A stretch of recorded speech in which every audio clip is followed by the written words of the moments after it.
ओम नमः शिवाय। आज के इस वीडियो में हम आपको सुनाएंगे भाद्रपद मास यानी भादो मास में आने वाले रवि प्रदोष व्रत की पूरी व्रत कथा। आपसे प्रार्थना है कि ये कथा अंत तक अवश्य सुने, क्योंकि अधूरी कथा सुनने से पाप लगता है। और कथा शुरू होने से पहले हमारे चैनल को सब्सक्राइब करके एक बार कमेंट्स में दिल से हर हर महादेव अवश्य लिखें। भगवान शिव और माता पार्वती इस रवि प्रदोष व्रत की कथा को रविवार के प्रदोष व्रत के दिन सुन रहे सभी भक्तों के जीवन की सारी समस्याएं, दुख दर्द दूर करें, उनकी सभी मनोकामनाएं पूरी हों और उनका जीवन धन समृद्धि से भरे। तो आइए अब शुरू करते हैं भाद्रपद मास के रवि प्रदोष व्रत की कथा। श्री गणेशाय नमः। हर माह की त्रयोदशी तिथि पर शिव जी के निमित्त प्रदोष व्रत किया जाता है। ऐसा माना जाता है कि श्रद्धा पूर्वक इस व्रत को करने से मनुष्य के जीवन के सभी कष्ट दूर हो सकते हैं। इस दिन भगवान भोलेनाथ की पूजा करने से भगवान शिव बहुत जल्दी आपसे प्रसन्न हो जाते हैं और बहुत जल्दी उस मनुष्य की इच्छाओं को पूरा करते हैं। प्रदोष व्रत को शिव जी की कृपा प्राप्ति के लिए एक उत्तम तिथि माना जाता है। ये व्रत भगवान शिव और सूर्य देव को समर्पित है। रवि प्रदोष व्रत के दिन भगवान शिव की उपासना के साथ साथ सूर्य देव की उपासना करने से भी मनुष्य को शुभ परिणाम मिलते हैं। शिव पुराण और स्कंद पुराण के अनुसार इस दिन उपवास रखने से व्यक्ति रोग और दोष आदि से मुक्त रहता है, साथ ही उसे धन संपदा की भी प्राप्ति होती है। रवि प्रदोष व्रत की कथा के अनुसार एक बार परम पावन भागीरथी नदी के तट पर मनुष्यों के कल्याण की इच्छा से सभी ऋषि मुनियों की एक संगोष्ठी हुई, जिसमें वेद व्यास जी के शिष्य वेद पुराणों के महाज्ञानी श्री सूत जी महाराज श्री हरि विष्णु के नामों का कीर्तन करते हुए पधारते हैं।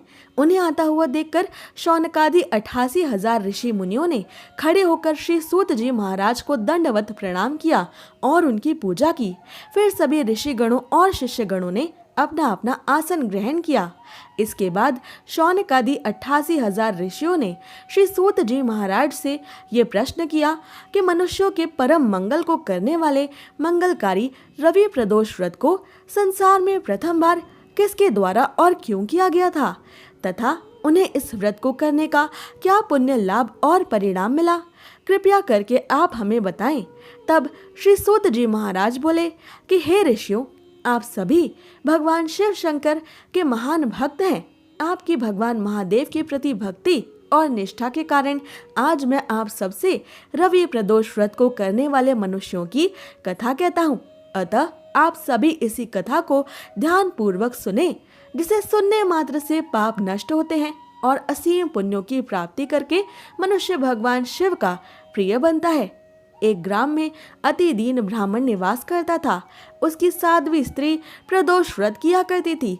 उसे एक ही पुत्र रत्न था। एक समय की बात है, वो पुत्र गंगा स्नान करने के लिए गया। दुर्भाग्यवश मार्ग में चोरों ने उसे घेर लिया और वो कहने लगे कि हम तुम्हारा अंत नहीं करेंगे, तुम अपने पिता के गुप्त धन के बारे में हमें बतला दो। तब बालक दीन भाव से कहने लगा कि बंधुओं, हम अत्यंत दुखी दीन हैं, हमारे पास धन कहाँ है। तब चोरों ने कहा कि तेरी इस पोटली में क्या बंधा है। तो बालक ने निसंकोच कहा कि मेरी माँ ने मेरे लिए कुछ रोटियां दी हैं।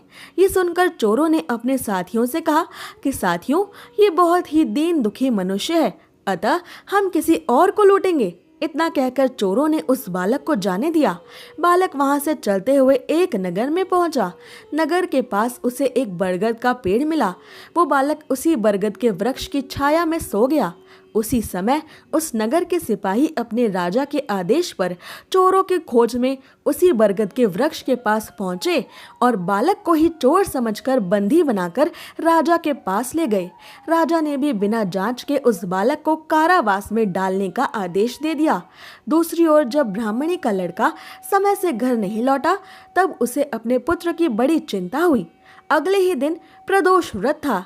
ब्राह्मणी ने प्रदोष व्रत किया और भगवान शिव शंकर से मन ही मन अपने पुत्र की कुशलता की प्रार्थना करने लगी। भगवान शंकर ने उस ब्राह्मणी की प्रार्थना को तुरंत स्वीकार कर लिया। उसी रात भगवान शंकर ने उस राजा को सपने में आदेश दिया कि वो बालक चोर नहीं है, उसे प्रातः काल ही छोड़ दो, अन्यथा तुम्हारा सारा राज्य और वैभव मेरे क्रोध से नष्ट हो जाएगा। अगले दिन प्रातः काल राजा ने शिव जी की आज्ञा के अनुसार उस बालक को कारावास से मुक्त कर दिया।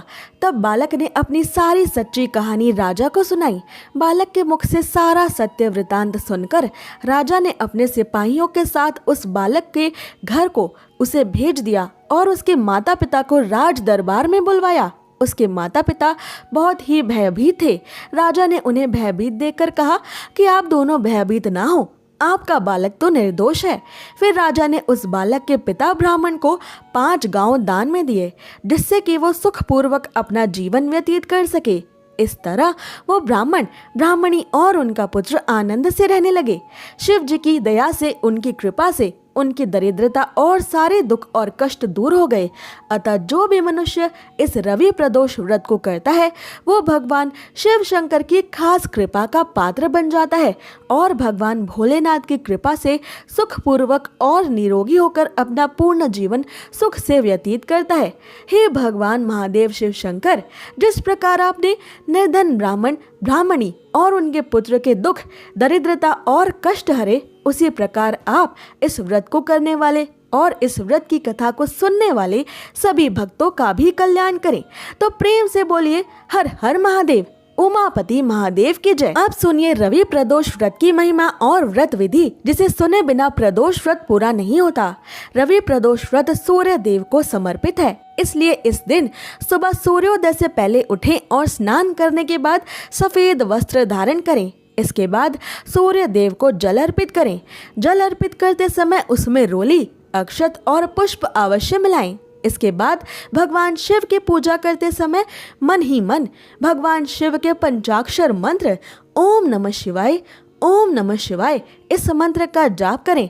ऐसा करने से भक्तों को अत्यंत ही शुभ परिणाम मिलते हैं। रवि प्रदोष व्रत के दिन सफेद चीजों का दान करना चाहिए, जैसे दूध, दही, चावल या फिर सफेद मिठाई आदि का दान करना चाहिए। रविवार होने के कारण आप गेहूं, जौ, तांबा, लाल पुष्प भी दान कर सकते हैं। इसी के साथ आप इस दिन आदित्य हृदय स्तोत्र का 108 बार पाठ भी कर सकते हैं। एकादशी की ही तरह वर्ष में 24 प्रदोष होते हैं। एकादशी या प्रदोष दोनों में से कोई सा भी एक व्रत अवश्य करना चाहिए। जो भी प्रदोष जिस वार को आता है उसका विशेष फल होता है। रवि प्रदोष के दिन नियम पूर्वक व्रत रखने से जीवन में सुख, शांति और लंबी आयु की प्राप्ति सहज में ही हो जाती है। रवि प्रदोष व्रत का संबंध सीधा सूर्य देव से होता है, अतः चंद्रमा के साथ साथ सूर्य भी आपके जीवन में सक्रिय रहते हैं। इससे चंद्र और सूर्य अच्छा फल देने लगते हैं, भले ही वो कुंडली में कितने भी नीच होकर क्यों ना बैठे हो। सूर्य ग्रहों का राजा है। रवि प्रदोष व्रत को रखने से सूर्य संबंधी सभी तरह की परेशानियां आपके जीवन से सदा के लिए दूर हो जाती हैं। ये प्रदोष व्रत सूर्य से संबंधित होने के कारण नाम, यश और सम्मान भी दिलाता है। अगर आपकी कुंडली में अपयश का योग हो तो ये प्रदोष व्रत आपको अवश्य करना चाहिए। पुराणों के अनुसार जो भी व्यक्ति प्रदोष का व्रत करता रहता है वो जीवन में कभी भी संकटों से नहीं घिरता और उसके जीवन में धन और समृद्धि सदैव ही बनी रहती है। रवि प्रदोष, सोम प्रदोष व शनि प्रदोष के व्रत को पूर्ण करने से अति शीघ्र कार्य सिद्धि होकर मनुष्य को अभीष्ट फल की प्राप्ति हो जाती है। सर्व कार्य सिद्धि हेतु शास्त्रों में कहा गया है कि यदि कोई भी 11 अथवा 1 वर्ष के समस्त त्रयोदशी के व्रतों को करता है तो उसकी समस्त मनोकामनाएं अवश्य और शीघ्रता से पूर्ण हो जाती है। रवि प्रदोष व्रत के दिन प्रदोष काल में शिव जी की पूजा को आरंभ करें। शिव जी के मंदिर जाएं और शिवलिंग पर जल और बेल पत्र को अर्पित करें। इसके बाद शिव जी को फल, फूल, धूप, दीप और नैवेद्य अर्पित करें। शिव जी के बीज मंत्र का रुद्राक्ष की माला से जाप करें। संभव हो तो ब्राह्मणों को भोजन भी कराएं और क्षमता के अनुसार दान दक्षिणा दें। प्रदोष व्रत का उद्यापन करने के लिए स्नान करने के बाद रंगीन वस्त्रों से मंडप बनवाना चाहिए। इसमें शिव गौरी की प्रतिमा को स्थापित करके उनका विधिवत पूजन करने चाहिए। इसके बाद शिव जी और माता पार्वती के उद्देश्य से खीर से अग्नि में हवन करें। हवन करते समय ओम उमापति सहति शिवाय नमः इस मंत्र से 108 बार आहुति देनी चाहिए। इसके साथ ही ओम नमः शिवाय मंत्र का उच्चारण करते हुए भगवान भोलेनाथ शंकर जी के निमित्त आहुति प्रदान करें। हवन के बाद क्षमता के अनुसार दान पुण्य के काम भी आप अवश्य करें और ब्राह्मणों को भोजन कराएं। ब्राह्मणों का आशीर्वाद लें और आशीर्वाद लेने के साथ साथ भोलेनाथ का ध्यान करते हुए व्रती को अपना भोजन पूरा करना चाहिए। पौराणिक कथाओं के अनुसार प्रदोष व्रत से दुख दूर होते हैं, आयु और धन में वृद्धि होती है, साथ ही जातक को मनोवांछित फलों की प्राप्ति भी होती है। इसलिए हर मनुष्य को ये व्रत अवश्य करना चाहिए। अगर आपको ये कथा पसंद आई तो ऐसी ही कथाओं को सुनने के लिए हमारे चैनल को सब्सक्राइब करें।